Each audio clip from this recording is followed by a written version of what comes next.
L'été commence avec vous. La popote roulante, ça a l'air bien banal comme question, mais avec Florence, nous, on pensait que c'était de la soupe populaire. Là. Pour vrai, je sais que ça fait 40 ans que ça existe, mais nous, on s'imaginait quand même une roulotte où les gens faisaient la file pour aller se servir de la soupe. Puis finalement, on s'est rendu compte que c'était pas ça pantoute. Au fait, c'est des gens qui vont adhérer à un service où on va aller leur livrer de la nourriture à la maison et payer un petit montant pour ce service-là. Puis avec Florence Lamoureux, on est allé sur le terrain pour vivre en quelque sorte l'expérience d'un bénévole. Florence, Salut. Salut. Ça a été toute une expérience. Toute une expérience, puis c'est vraiment pas du tout à quoi je m'attendais. Je pense que les deux, on y allait un peu sans appréhension, mais comme tu le dis, on pensait un peu que c'était de la soupe populaire. Puis dès qu'on est arrivé, on s'attendait pas, je pense que les bénéficiaires sur place qui attendaient les repas, on pensait beaucoup que c'était peut-être plus une clientèle itinérante, mais c'est vraiment des gens, tu sais, vous à la maison, vous pouvez les inscrire, tu sais, vous avez quelqu'un dans votre famille qui est plus seul, qui a de la difficulté à se faire ses repas, vous pouvez pas toujours aller à vérifier s'ils mangent ses 3 repas par jour. Vous pouvez l'inscrire au Popote Montréal, puis ils peuvent bénéficier des repas que les bénévoles, les employés leur amènent à toutes les semaines, tous les jours même. Fait que ça, je pense, premièrement, on a été surprise par la clientèle, mais aussi sur le fonctionnement, comment ça fonctionnait. Bien, au fait, c'est aussi qu'il y a beaucoup de solitude. Il y avait des articles là, où on disait qu'on donnait au Congo puis au Gabon, ce qui est OK, là, mais sauf que je me rendais compte qu'à Montréal, il y a vraiment des gens qui ont besoin. Puis on dit Montréal, mais c'est partout à travers le Québec. Quand on est arrivé, là, on a des espèces, peut-être le raconter, Florence, mais on a des espèces de boîtes réfrigérées là, où on met les repas là, dans le sac, puis on arrive, on a des adresses, on a une feuille, on fait un itinéraire, puis là, on part avec notre trajet. Là. Moi, je me sentais vraiment comme dans un jeu vidéo. Ouais, toi, là. ta tâche, c'est que tu avais la liste de nos adresses où on allait, puis moi, en arrière, je devais mettre là, les bons repas pour les bons clients où on allait avoir à livrer. Donc, il fallait vérifier les restrictions alimentaires, autant qu'il fallait regarder si, par exemple, une personne avait demandé 2 desserts ou voulait pas tel aliment dans sa petite boîte. Il fallait vérifier pour mettre le bon lunch à la bonne place. Donc, effectivement, tout était déterminé. Tu avais la feuille avec l'adresse.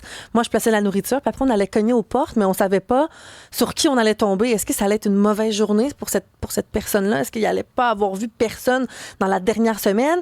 Est-ce qu'on on était retardé aussi, hein, parce qu'avec les travaux et tout à Montréal, des fois, la personne reçoit sa nourriture un peu plus tard que le moment où il l'appréhendait. Donc, on savait pas sur qui on allait tomber. Premier escalier, j'avais une petite appréhension de me dire, je sais pas qui je vais recevoir, qui je vais rencontrer. J'ai eu un mini-stress. Puis à la minute où on a vu cette dame avec les barrettes colorées dans les cheveux, qui arrivait tout sourire parce qu'elle se disait, waouh, il y a 3 personnes qui viennent cogner chez nous, 3 personnes pour moi toute seule. Cette dame-là était tellement lumineuse que les appréhensions sont disparues. Tu sais, on dirait qu'on a peur de ce qu'on connaît pas, on a peur de l'étranger. Puis quand on est arrivé là, je me disais, OK, mais ces gens-là, on est peut-être la seule visite dans la journée. Puis cette dame-là, là, ça a pris 3 secondes où elle nous dit, j'ai des hémorroïdes, je vais devoir aller consulter, j'ai besoin d'une couche. Puis là, elle s'est mise à nous parler de ses problèmes de santé. Puis je me disais, avec le sourire, là, mais je me disais, elle, au bout d'une seconde, là, le voile est tombé. Puis elle avait une confiance, puis elle avait besoin de parler. Ça m'a beaucoup touchée, ça.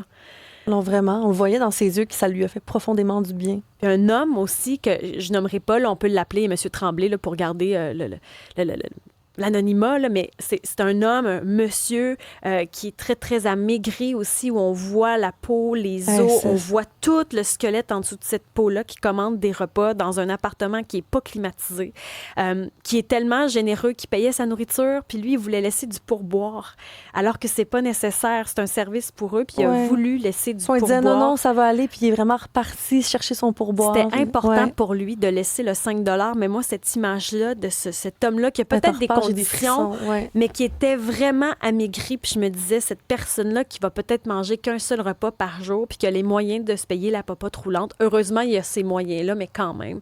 Moi, ça me reste encore en tête aujourd'hui. Puis je me dis, ces gens-là sont seuls.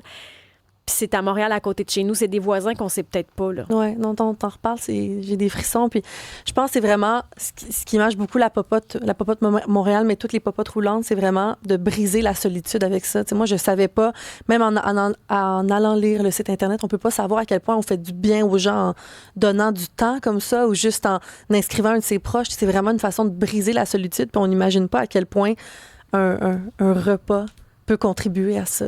Un aîné sur 4 ne mange pas 3 repas par jour. C'est 25 %. C'est énorme. L'insécurité alimentaire à Montréal a bondi aussi dans les dernières années. Moi, ces chiffres-là me font froid dans le dos. Non, c'était vraiment une belle expérience, je pense, puis on peut pas le comprendre sans vraiment aller le vivre sur le terrain. Puis on a fait à peu près, là, je pense, une dizaine d'adresses qu'on est allé livrer un repas, puis comme on avait parlé et tout ça, on nous avait expliqué le fonctionnement.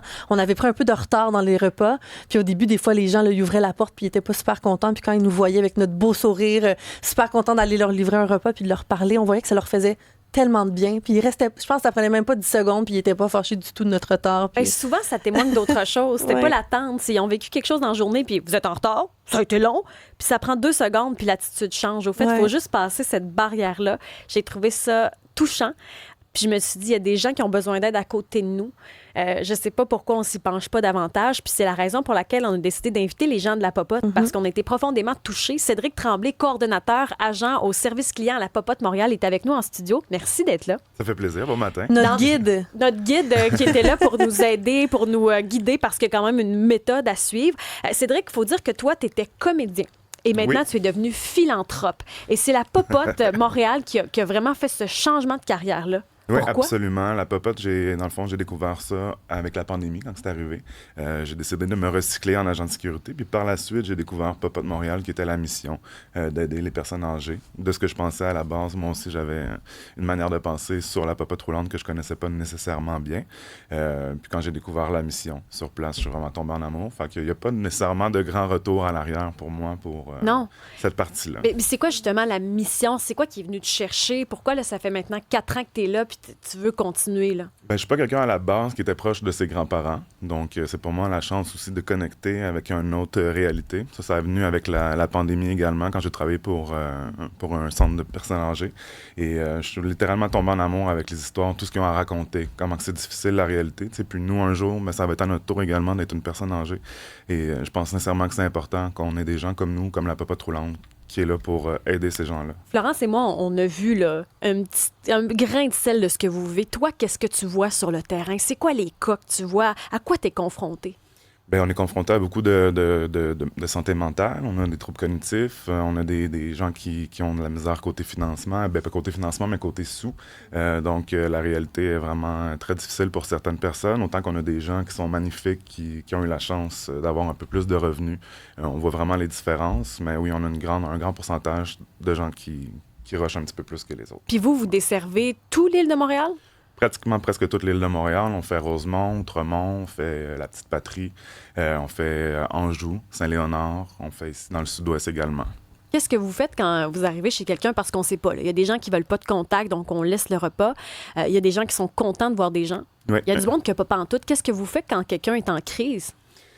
Tout dépendamment de ce qu'on a écrit sur notre feuille, les recommandations de la famille ou du CLSC, on fait avec. Si, exemple, c'est écrit sonner, rentrer et laisser déposer le repas dans l'entrée, à ce moment-là, la personne ne veut pas nécessairement avoir de contact avec nous. Mais la plupart du temps, les gens sont très contents d'avoir une visite dans la journée, de pouvoir parler un petit peu. Nécessairement, on n'a pas nécessairement 15 minutes avec chaque personne, mais un petit 2 minutes, un petit 5 minutes, des fois, ça peut faire un grand changement dans leur quotidien.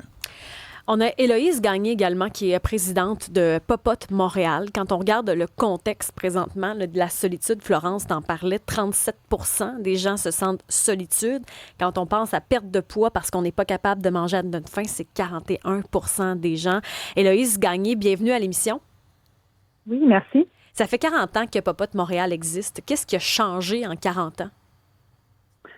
Beaucoup de choses ont changé. D'abord, au fil des années, Popote Montréal a pris un rôle plus important. Donc, notre nom officiel, c'est l'Association des Popotes du Montréal métropolitain. Pourquoi association? C'est parce qu'il y avait plusieurs popotes à Montréal.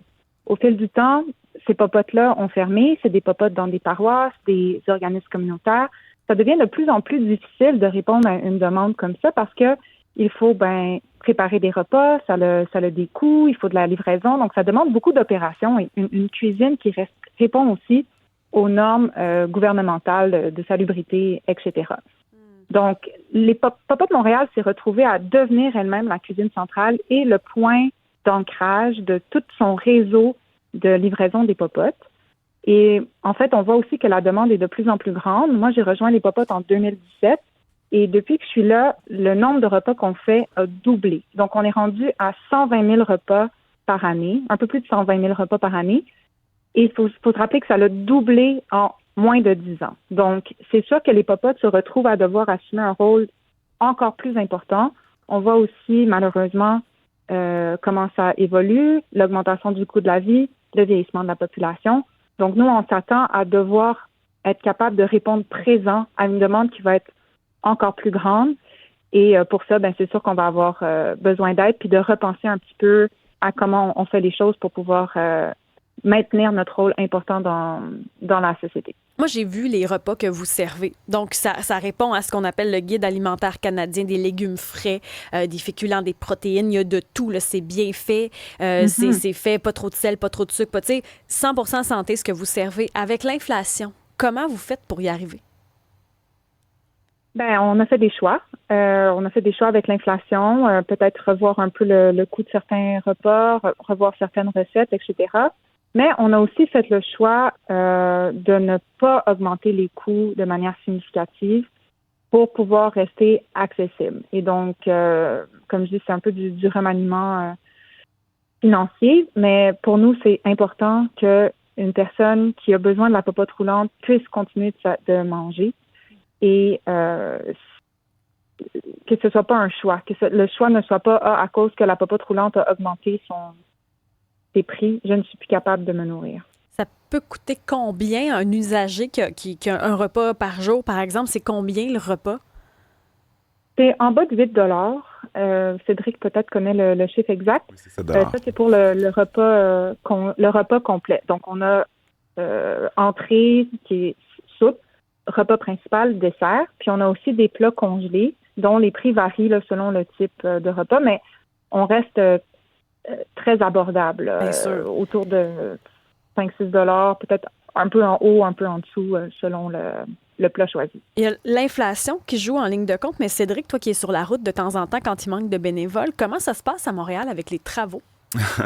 Ça, c'est un autre... on pourrait faire une autre émission à part, juste avec ça. Mais on fait notre mieux. Les gens le savent aussi pendant l'été qu'il y a beaucoup de construction. Donc, souvent, on envoie des lettres en début d'été pour expliquer que ça se peut qu'il y ait des retards, qu'on est sincèrement désolé. Aussi, le fait qu'on travaille avec des bénévoles, c'est pas nécessairement tout le temps évident.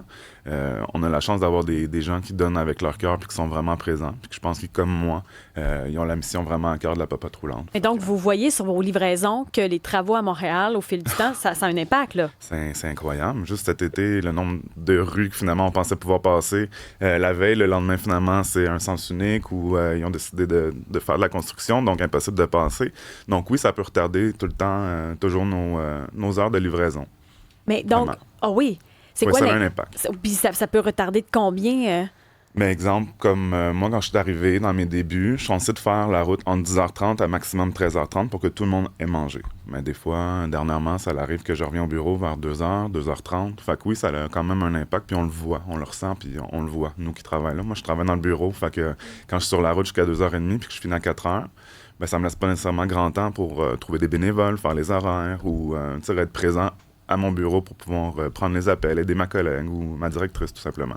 Puis les gens que tu rencontres sur le terrain, est-ce qu'ils attendent après toi parce que c'est le seul repas de la journée qu'ils vont manger? Il y en a beaucoup qui attendent après moi. Sinon, souvent, il y en a qui ont la chance d'avoir la famille qui sont proches d'eux. Donc, ça leur permet de pallier à ça. Mais sinon, oui, pour la plupart, ils ont hâte qu'on arrive. Mais des fois, on a comme commentaire, au moins, ça va me faire un bon souper. Merci beaucoup. Fait que, on a une bonne clientèle, des bons bénéficiaires également. Vous dites ça, mais ça fait quand même mal au cœur. Là. Ça fait mal de faire attendre des gens qui, tu sais que c'est leur seul repas ou que depuis combien de temps qu'ils n'ont pas mangé. Tu sais, c'est exemple, ils n'ont pas de famille ou peu importe, puis qu'ils n'ont pas nécessairement la chance de cuisiner par eux-mêmes. Imagine-toi que c'est un repas du dîner de la veille, puis que là, il attend son repas pour le dîner du lendemain. Ça peut faire long.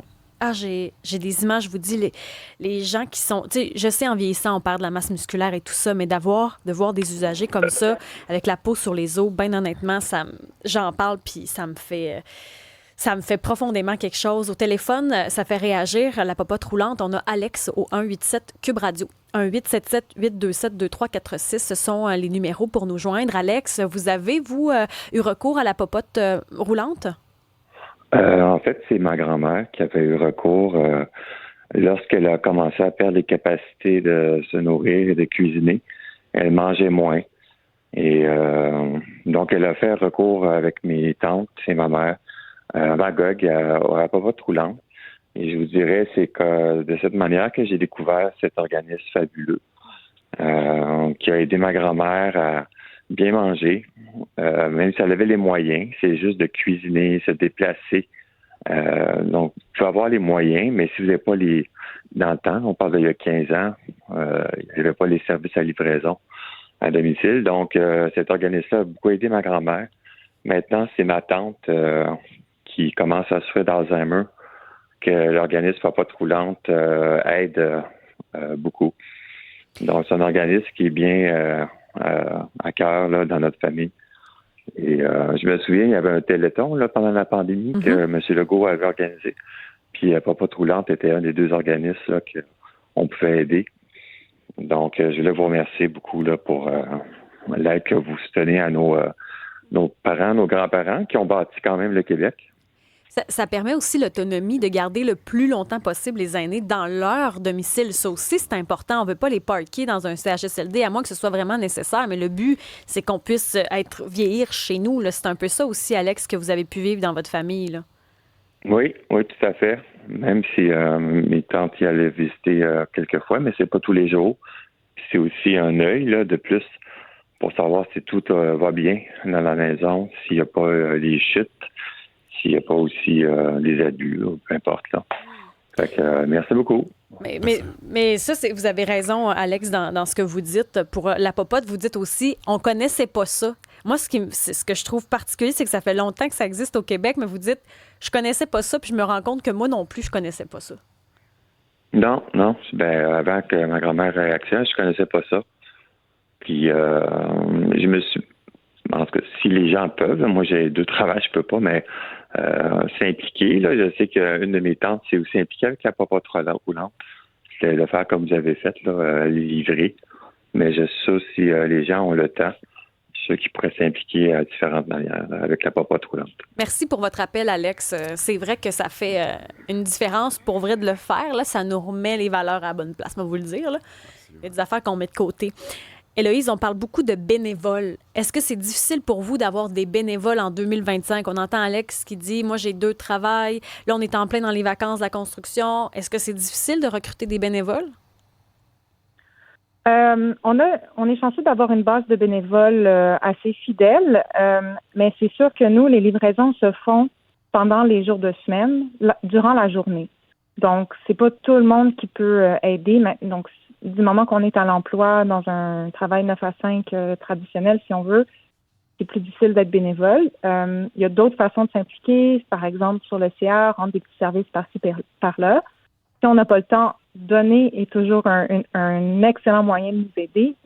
Seulement 6 de notre financement provient de dons. Donc, ça, c'est...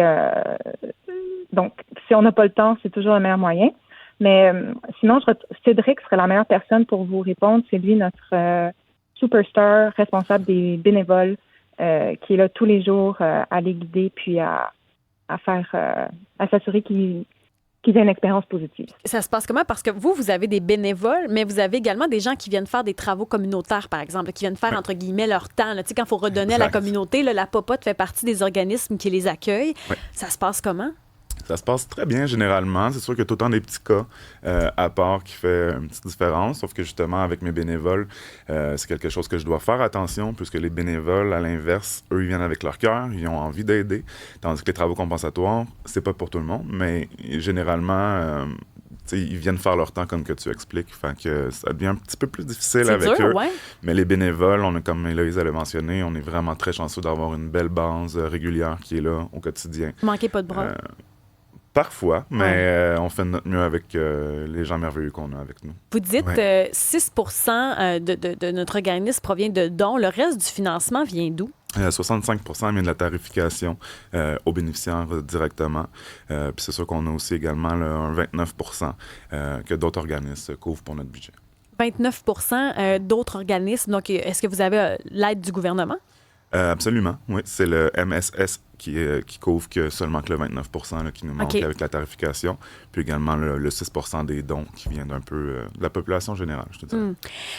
On sait que la popote, présentement, aimerait déménager éventuellement parce que les locaux sont petits au centre-ville de Montréal. Oui. Est-ce que ce sera possible de le faire? Est-ce qu'un agrandissement sera possible? On le souhaite de tout cœur. C'est sûr qu'on aimerait déménager pour pouvoir servir plus de quartiers, plus de gens, avoir une cuisine encore plus fonctionnelle, pas au goût du jour, mais plus fonctionnelle pour nos collègues, là, justement, pour cuisiner davantage, desservir un plus grand nombre de personnes également. Puis ça prend quoi pour être capable de réaliser cet agrandissement-là? Ça prend des sous. Ça prend quand même beaucoup de sous. Donc là, c'est ça. Présentement, je sais que ma directrice avec les CA sont sur la recherche de financement et d'aide gouvernementale et autres pour pouvoir se permettre de changer de local, pour pouvoir desservir plus de gens encore. Est-ce que le gouvernement répond présent, Héloïse? Est-ce que vous avez de l'aide ou de l'écoute de la part du gouvernement où vous pourriez avoir un support plus grand, justement, pour nourrir plus de monde parce que les besoins sont grandissants? On a beaucoup de soutien gouvernemental, ça c'est indéniable. On en a eu, en fait, la pandémie aussi nous a aidés à nous mettre un peu sur la map des organismes essentiels que le gouvernement doit soutenir parce qu'on se retrouvait à être la définition même d'organismes essentiels. Donc, on en a, mais c'est sûr que les gouvernements, ça change, les priorités changent, il y a des coupures budgétaires, on n'est jamais à l'abri de ça. Et même s'il y a des annonces, on sait qu'il y a un 10 millions d'annoncés. Est-ce que c'est suffisant? On ne sait pas. Donc, c'est pour ça que les popotes, surtout pour financer notre projet de déménagement, qui s'avère vraiment nécessaire afin de continuer d'offrir un service de qualité et de répondre à la demande grandissante. Oui, il y a le gouvernement, mais c'est nos campagnes de financement. On s'apprête à lancer des campagnes de financement majeures. Alors, on vous encourage tous à suivre ça puis à donner parce que c'est le meilleur moyen de permettre aux popotes de continuer. Et si quelqu'un doutait encore, il faut se dire que personne n'est à l'abri de devenir lui-même bénéficiaire. Donc, on n'aide pas juste les autres, on peut aussi s'aider soi-même, aider ses parents, aider son voisin dans un avenir peut-être pas si éloigné que ça. Donc, oui, le gouvernement est là, on en est super reconnaissant. Il en faudrait toujours plus, comme tous les organismes vont toujours le dire. Mais ce qu'on peut faire entre-temps, c'est nous-mêmes ouvrir notre portefeuille puis donner pour soutenir une cause qui est extrêmement essentielle pour les Montréalais. Souvent, c'est que, oui, le gouvernement est là, mais j'ai l'impression quand même qu'on n'est pas sur le terrain pour savoir quel organisme a besoin de quoi, où est-ce qu'on investit. Oui, il y a une enveloppe, c'est correct, elle est là, mais après, je pense que c'est dans la redistribution qu'il faudrait revoir. Absolument. C'est ça, hein, tu fais oui. Oui, c'est possible, oui. Ouais. Chanie est au téléphone avec nous, le 187 Cube Radio. Chanie, vous eu accès à la popote roulante? Non, c'est dans le fond, j'étais à l'épicerie, puis il y avait un monsieur très âgé qui regardait une pizza congelée, puis tu voyais qu'il se posait des questions, fait que j'étais allée le voir, puis il est parti à pleurer parce que ça faisait 60 ans qu'il était marié, puis sa femme est décédée, puis là, il disait « ça fait 2 fois que je la brûle ». Fait que là, j'ai dit un peu comment faire, puis j'ai dit « est-ce que vous savez c'est quoi la popote roulante ?» Puis il avait aucune idée. Fait que j'ai cherché sur mon téléphone, j'ai trouvé le numéro. Je me suis dit qu'il allait s'arranger avec ça. Puis tu sais, c'était comme un moment quand même troublant là. Tu sais, je trouvais ça triste là, tout ça là. Tu sais, il se ramasse tout seul. Probablement que c'est sa femme qui faisait tout depuis 60 ans, tu sais, dans la cuisine. Puis là, il se retrouve seul. Puis je l'ai revu comme des mois plus tard, puis il avait pris du poids. Fait que, tu sais, j'ai dit bonjour, mais tu sais, c'est un monsieur que j'ai rencontré à l'épicerie, fait qu'on s'est pas reparlé, mais d'après moi, ça a fait une différence, là. Mais c'est généreux de votre part, là, parce que ce que j'aime dans ce que vous dites, c'est que souvent, on dit « Ah, je me mêle de mes affaires ». Mais là, vous êtes pas mêlé de vos affaires, puis ça a eu vraiment un impact positif. Ben oui, parce que, tu sais, je le voyais, là, que, tu sais, il se posait des questions, puis tu sais, quand j'ai pris juste 2 minutes pour lui demander qu'est-ce qui se passait, ben là, tu sais, il m'a conté que sa femme était décédée, puis que ses pizzas, ben, il était pas capable de les faire cuire parce que ça brûlait tout le temps, tu sais, c'était triste, là, c'est juste une pizza congelée, tu sais, fait que pauvre monsieur, là, faut aider, là, quand, tu sais, on va venir vieux à m'amener les autres aussi. Merci pour votre témoignage. Ça, c'est vrai. Mais on parle de personnes âgées. La clientèle a quand même changé avec le temps. Cédric, tu le vois, là, c'est pas que des personnes âgées. Là. Non, effectivement, avant, c'était vraiment composé de 90% de personnes âgées, donc de 70 ans et plus. Puis actuellement, on a environ 60% des personnes qui sont âgées et le reste des personnes vivant seules et à très faible revenu. Sinon, de tous les âges, des mamans monoparentales, des familles qui ont une difficulté.